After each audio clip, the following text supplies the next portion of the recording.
फंसे झारखंड के मजदूरों को एयरलिफ्ट कर रांची लाने की तैयारी की जा रही है। राज्य सरकार के श्रम विभाग के अधिकारी लगातार मौके पर कैंप करते हुए नजर आ रहे हैं।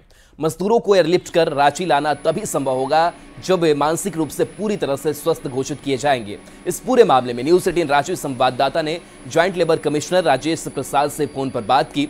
राजेश प्रसाद खुद भी 11 दिन तक उत्तरकाशी में ग्राउंड जीरो पर रहकर रांची पहुंचे हैं। ज्यादा जानकारी दे रहे हैं सहयोगी संजय कुमार सिन्हा।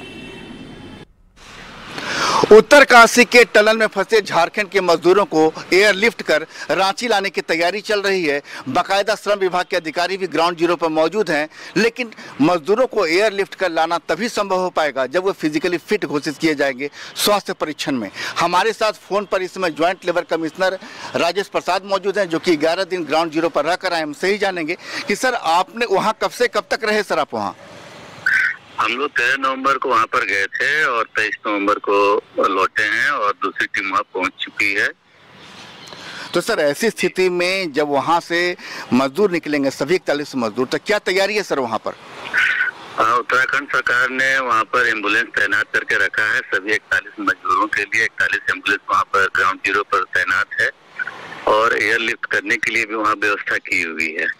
तो वहाँ से मजदूर अगर जल्दी निकलते हैं तो वहाँ से फिर क्या तैयारी है? कहाँ ले जाया जाएगा सभी मजदूरों को? वहाँ चिनिया सोल एक जगह है, वहाँ पर कम्युनिटी हेल्थ सेंटर में 41 बेड तैयार करके रखे गए हैं कि तुरंत उन्हें मेडिकल चेकअप के लिए वहाँ ले जाया जाएगा। जैसा जरूरत होगा उनका इलाज किया जाएगा। जाहिर है सब कि टनल के अंदर अंधेरा है और उन्हें दिन और रात की भी जानकारी नहीं, कब दिन है कब रात है। वैसी स्थिति में मानसिक रूप से बीमार भी हो सकते हैं। तो फिर अगर मान लीजिए कि कोई किन्हीं की तबीयत अगर ज़्यादा बिगड़ जाती है तो फिर आगे क्या तैयारी है? सबसे पहले तो CHC में जो मेडिकल उनका ट्रीटमेंट होगा, जरूरत पड़ेगी तो उन्हें एम्स ऋषिकेश वहाँ ले जाया जाएगा। और जो निकलते के साथ यदि डॉक्टर को महसूस हुआ कि वो उनकी स्थिति ठीक नहीं है तो सीधे एम्स ऋषिकेश भी ले जा सकते हैं। तो कहा जा रहा है कि मौके पर हेलीपैड या हेलीकॉप्टर भी तैयार है वहाँ? जी बिल्कुल, वहाँ से 5-6 किलोमीटर दूरी पर स्थायी रूप से हेलीपैड बनाया हुआ है। तो एयरलिफ्ट जब कर जो आप उन्हें लाएंगे यहाँ पर विभाग की ओर से, तो क्या उसके लिए फिजिकली फिट होना मजदूरों का जरूरी है?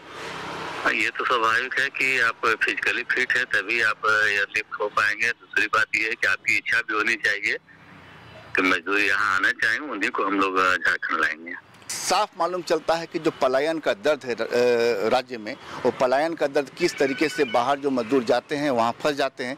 लेकिन फिलहाल सरकार ने जो वादा किया है कि मजदूर जैसे ही बाहर निकलेंगे उन्हें एयरलिफ्ट कर रांची लाया जाएगा, फिर उन्हें उनके गंतव्य जो उनका घर है वहाँ भेजा जाएगा। लेकिन बात वही है कि मजदूरों का सबसे पहले स्वास्थ्य परीक्षण में फिजिकली फिट होना बेहद जरूरी है। संजय कुमार सिन्हा, न्यूज 18 रांची। उत्तरकाशी के सुरंग में फंसे जमशेदपुर के डुमरिया प्रखंड के बहेदा गांव के रहने वाले भोक्तू मुर्मू का घर सबसे बीहड़ पहाड़ी गांव में है। मिट्टी के घर में किसी तरह से भोक्तू मुर्मू के माता पिता रहते हैं। घर की हालत को देखकर ही समझा जा सकता है कि परिवार की क्या माली हालत है।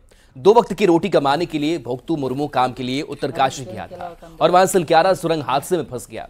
सुरंग में फंसे भोक्तू मुर्मू के घर का जायजा लिया संवाददाता प्रभंजन कुमार ने। डुमरिया प्रखंड का सबसे बीहड़ इलाका बहेदा, जहां के युवक उत्तराखंड के उत्तरकाशी सुरंग में फंसे हुए हैं। हम आपको दिखाते हैं कि किस तरह उसके जो माता पिता को देख सकते हैं कि वे इस बहेदा गांव के ठीक ये बीहड़ इलाके में रहते हैं। घर की हालत काफी माली हालत है और घर का स्थिति भी आप देख सकते हैं कि किस तरह यह मिट्टी का मकान है। काफी किसी तरह इनका गुजारा चलता है। बेटे के द्वारा जो पैसे भेजे जाते हैं उन्हीं से घर का खर्चा चलता है।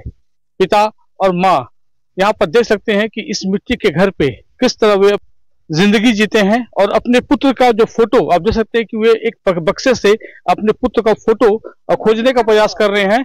हम आपको घर का स्थिति दिखाने का प्रयास करते हैं कि आप देख सकते हैं कि घर के अंदर वे किस तरह वे इस मिट्टी के मकान के अंदर रहते हैं और घर के अंदर अभी शाम का समय है और अभी तक इनके पुत्र जो है वे सुरंग के अंदर फंसे हुए हैं। और जैसा कि खबर है कि वे किसी भी घंटे में वो बाहर निकल सकते हैं, लेकिन अभी जो घर की आप देख सकते हैं कि क्या स्थिति है। यही है भोक्तू मुर्मू का घर। घर की हालत आप देख सकते हैं कि किस तरह इस घर के अंदर में इस मकान पे उसके माता पिता रहते हैं और बेटे जो है वह रोजगार की तलाश में उत्तराखंड गए थे और वहां पर वे जाके फंस गए हैं। हम आपको दिखाते हैं कि भुगतू के जो माता पिता है वे हिंदी नहीं जानते हैं, वे अपनी संथाली भाषा में वे बताते हैं कि उसके बेटे जो है वह उत्तराखंड काम के लिए गए थे और उन्हें खबर मिली है कि उनके बेटे सुरंग के अंदर फंस गए हैं और इसी आस में है कि जल्द से जल्द जो उनका बेटा है वह सुरक्षित उस सुरंग से बाहर निकले, लेकिन अभी तक ऐसी कोई खबर नहीं आई है। परिवार के जो लोग हैं वह इसी चिंता में है कि उनके घर के जो बेटे हैं, घर के जो सदस्य हैं, वे जो सुरंग में फंसे हुए हैं वे कब बाहर निकले। तो अजय कुमार, न्यूज़ 18 जमशेदपुर।